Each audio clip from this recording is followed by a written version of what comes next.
During today's webinar, we will discuss recently released policy memos and provide program updates and reminders. We will end the webinar with success stories and time for questions. We have a few policy memos to discuss today. SP 30-2019, released on June 10th, 2019, is a reminder about a provision effective July 1st, 2019, relating to free and reduced price eligibility for students transferring between LEAs during the school year. 7 CFR.9I requires free reimbursable meals to be provided to students who have been receiving free meals at a provision school for up to 10 operating school days or until a new eligibility determination is made. This memorandum, issued July 17, 2019, notifies child nutrition program operators of the 2018 Farm Bill's expansion of the provision stating that certain groups are not liable in civil cases regarding the donation and service of traditional foods. This provision only applies to food service programs at public and nonprofit facilities that primarily serve Indians, including those operated by Indian tribes and tribal organizations. On August 15, 2019, USDA released a memo with information from the Agriculture Improvement Act of 2018. Section 4207 of the Agriculture Improvement Act of 2018 specifies that in order to be compliant with the Buy American requirements, agricultural commodities and the products of agricultural commodities shall be processed in the United States and substantially contain meats, vegetables, fruits, fish, and other agricultural commodities produced in the United States or any territory or possession of the United States. The Act provides clarification on the treatment of harvested fish under the Buy American requirements. In order to be compliant, farmed fish must be harvested within the United States or any territory or possession of the United States, and wild-caught fish must be harvested within the exclusive economic zone of the United States or by a United States flagged vessel. Released August 19, 2019, this memorandum provides information on the updated procurement review tool for school year 2019-2020. The concepts of the original tool remain the same, but the updated tool is now streamlined to reduce burden, consolidate questions, clarify instructions, and improve functionality for school food authorities and state agencies. SP 34-2019 provides guidance on crediting coconut, hominy, corn masa, and masa harina, and clarifies how to identify popular products made from corn that can credit towards the grain requirements in the child nutrition programs.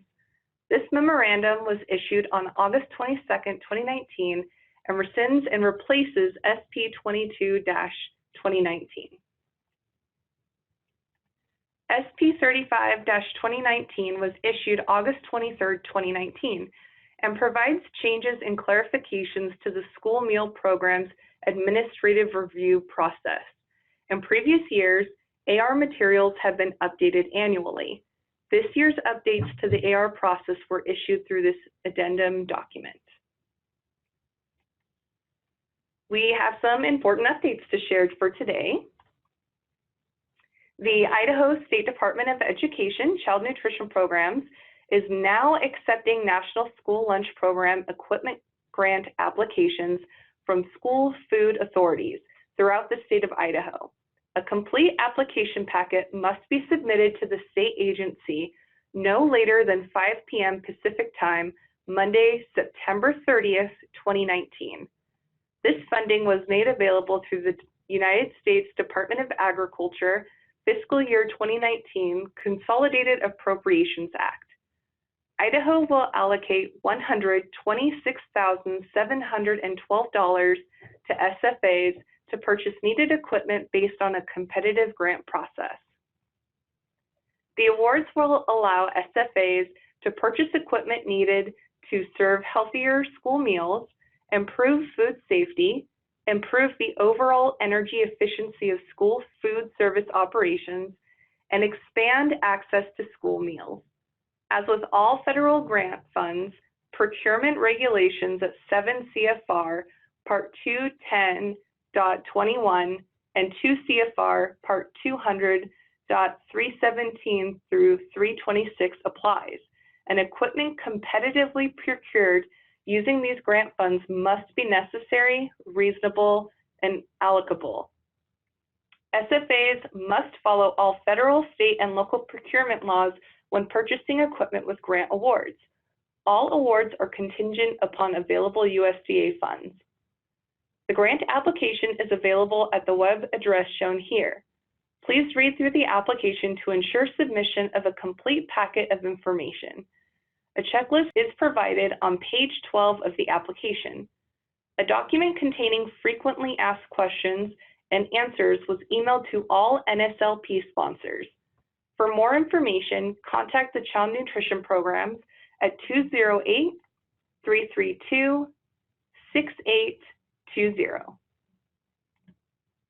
An enhancement to the Food Buying Guide for Child Nutrition Programs interactive web-based tool is now available. The Exhibit A Grains tool allows users to search their grain product as listed on Exhibit A and enter in the serving size as listed on the product label. The tool determines the ounce equivalent grains or grains bread servings for the grain product. It also determines the number of servings a program needs to serve to obtain a specific meal pattern contribution. USDA has released the new and Justice for All posters. The state agency has ordered the new posters and will be distributing them to sponsors as they become available. In the meantime, do not remove the current poster that was revised December 2015, featuring the Statue of Liberty. They will need to be replaced when the updated poster is received. Images of the current 2015 poster should be removed from websites, training presentations, and any pending printing materials as soon as possible. Replace the graphic with the appropriate PDF version available on the USDA Civil Rights and Justice for All posters website. We will now move on to program reminders.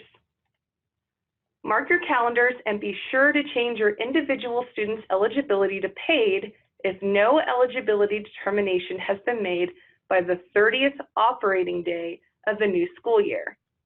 Carryover refers to a child's eligibility from the previous school year being carried over into the current or new school year.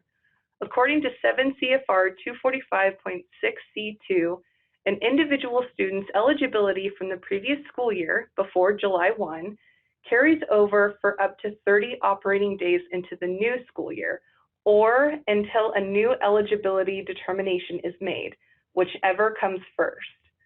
The 30 operating days begins on the first operating day of school.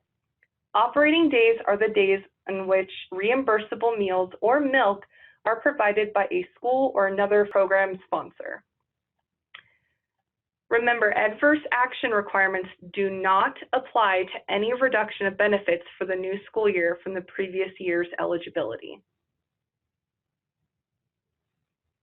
If your district operates a special milk program, then be sure to complete the online special milk training in the CMP training portal. Additionally, there's a special milk program training sheet that may be used to document additional staff training, such as teachers that hand out the milk and record milk counts in the classroom. Completing the special milk program course in the training portal is required of one person per special milk program sponsor. This person should then facilitate training others and may use the training sheet for training and documenting. The person who completes the online training should retain the certificate of completion in their professional standards training file. All kitchen and food service staff must receive annual food safety training. This training should at a minimum cover the use and location of the HACCP manual and basic food safe practices such as hand washing and employee exclusion policies. Food safety training should be ongoing and address concerns as needed. Make sure training is documented and recorded on the training log for each employee. Also, Ensure the food service director has had 8 hours of food safety training within the last 5 years to meet professional standards compliance. This could be accomplished by taking the ICN's Serving Safe Foods in Schools online class for free. All food service line and point of service staff must receive annual offer versus serve training. This training should cover the daily minimum meal component requirements and identifying a reimbursable meal under offer versus serve. As with all trainings, this training should be documented and recorded in the employee log. Make sure to download and use the Buy American exception form located in Download Forms. Keep this completed form and required supporting documentation on hand for any products you serve that do not meet the Buy American provision. That's all that we have for program reminders, so we'll now end with updates and success stories. Congratulations to the 124 schools that were awarded the Fresh Fruit and Vegetable Grant for school year 1920. Idaho Child Nutrition Programs received a $36,000 No Kid Hungry grant through Share Our Strength that will establish breakfast after the bell pilot sites in 2 Idaho elementary schools, the Emmett School District's Shadow Butte Elementary School and Ustick Elementary in the West Ada School District. This pilot program will help Idaho CMP come up with best practices that can be used by schools across Idaho. The State Department of Education Child Nutrition Programs applied for and received a Technology Information Grant, TIG, to build a detailed statewide data suite that will increase reporting ability, increase efficiencies, and help identify trends within programs.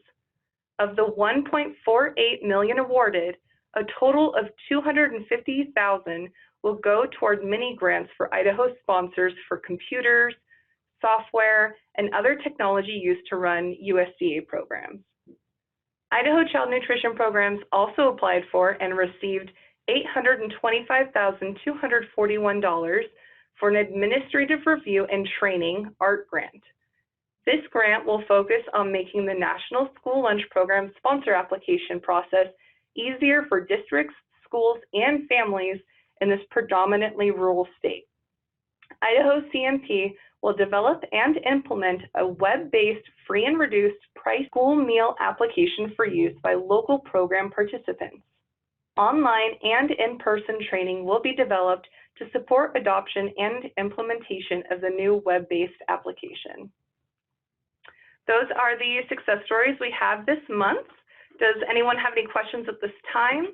Go ahead and use the chat box on your screen to type your questions, and we will answer them as they are entered.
All right, so it doesn't look like anyone has any questions. Thank you for attending today's webinar. Please contact Child Nutrition Programs at 208-332-6820 if any additional questions arise regarding the information in this webinar.